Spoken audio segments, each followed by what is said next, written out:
What's poppin', my boys? My boys. It's been a minute, man. It's been a minute. Would you look at this chair? If y'all haven't been to my streams, you haven't seen it. By the way, I stream every week now. Tuesday, Thursday, Sunday.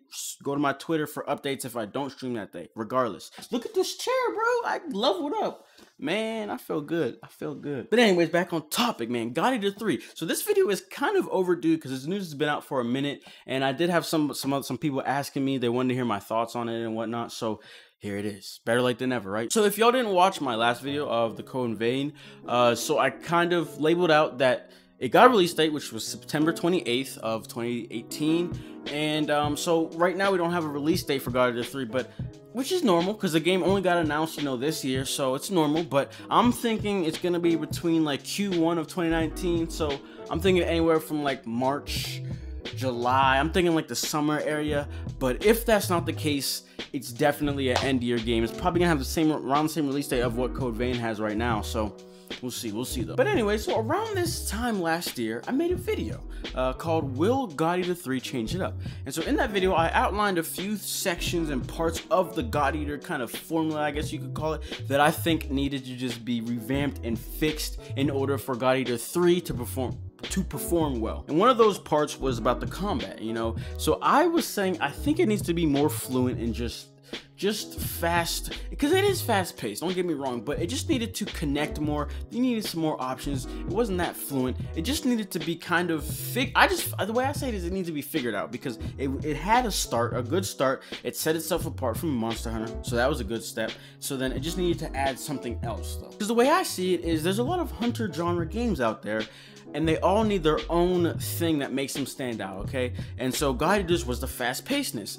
but I've played other action games and there's just so much more options to do and add in, and I feel like God Eater should be doing just that, Monster Hunter's a little bit more of a tactical, positioning is very important, so that's what it boasts. So I think God Eater should just boast this fast-paced, crazy action. I enjoyed the Devour system a lot in God Eater 1, but I still think it needed one more addition. Not just like one thing, but one extra mechanic that was, big.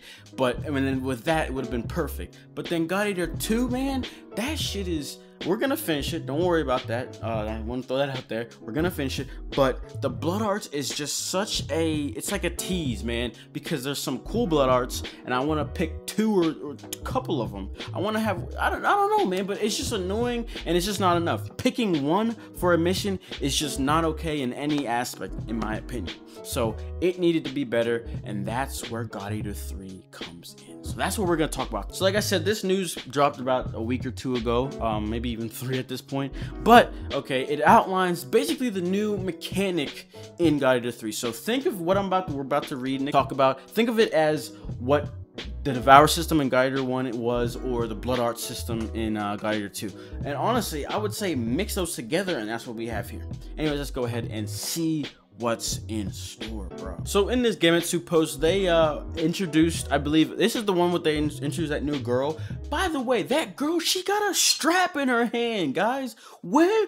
I didn't see nobody ask questions about that. This hoe got a gun in her hand.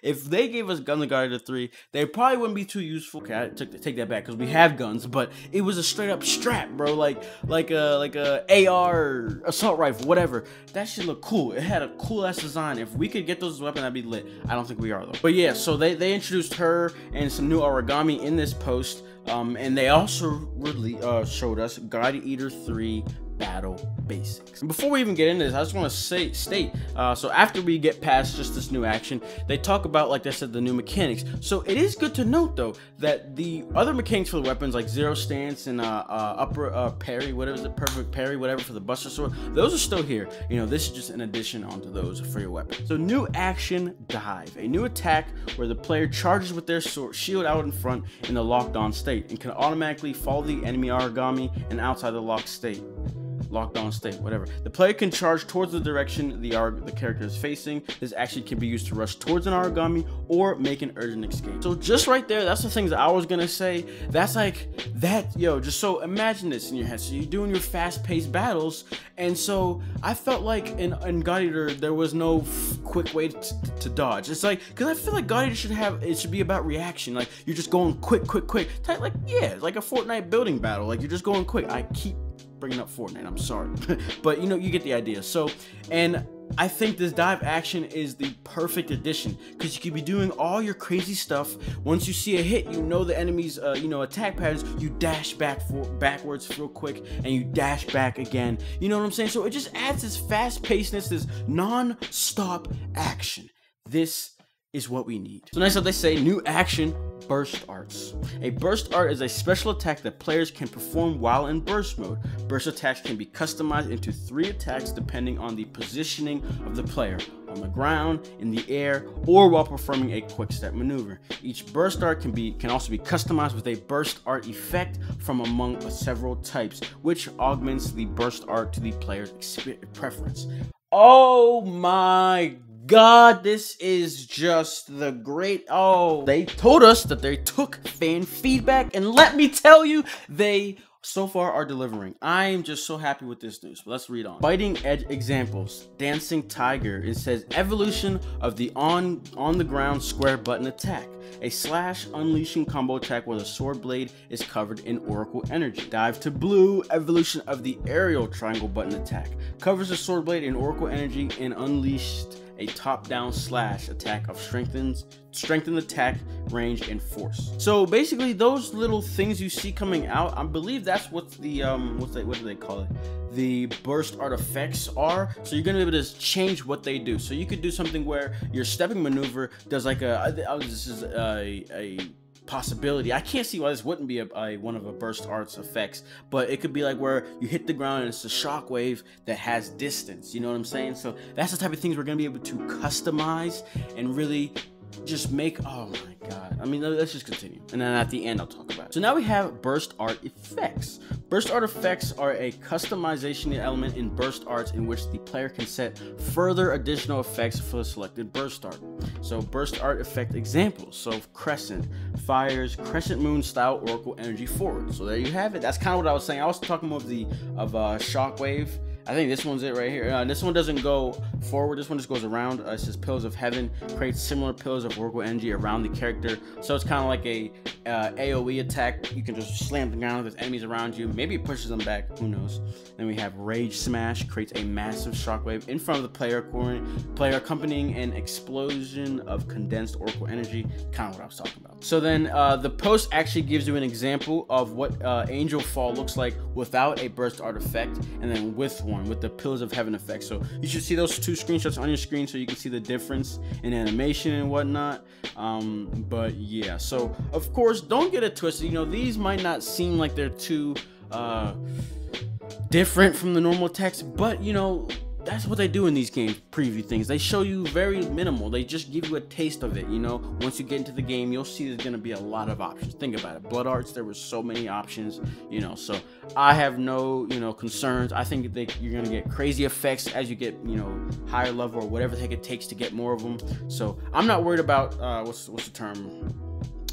The options. I'm not worried about that. I know we're gonna have a lot. So that's essentially the main things I believe that's gonna be different in God Eater 3. Now there was another post that talked, I guess it was talking about Biting Edge and Heavy Moon, because they kind of are a little bit different. They both have 2 different modes in a sense. You know, I think it was called the mowdown mode whenever you put the Biting Edge together, and then the moon arc, right? Heavy moon arc, whatever. That one has an axe form. So those ones kind of are special weapons, but every other weapon I believe is gonna be the same. So if you picked it up, these burst arts are essentially enhancing your normal button inputs when you enter burst mode. Kind of like a reskinning of your moves in a sense. And if you notice, when I was reading the description, they said an evolution of the square attack, evolution of the aerial triangle attack. Notice the term evolution. I think this is a crucial detail, guys. In previous games, what if you went to burst mode? Because think about that. Burst mode and devouring was very big in God Eater.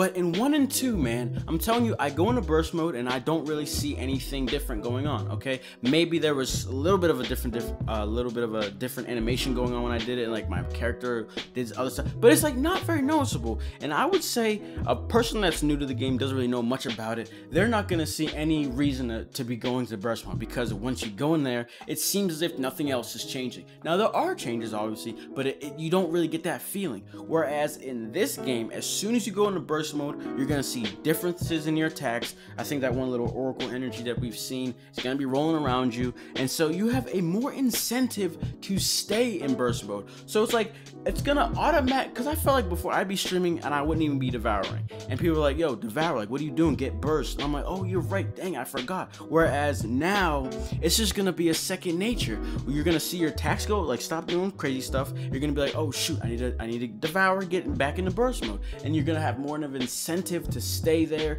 And so that just all together morphs the combat and makes it all fast paced, because you're hitting devour, there's a little bit of slowdown, and then maybe you could dive backward and you come backward. You know what I'm saying? It's gonna be constant action, diving away, dashing away, constant action, jumping up. Now you have more of an incentive to change up your attack patterns and whatnot. So I just think this is perfect. I think this is perfect. Maybe not perfect. I take that back.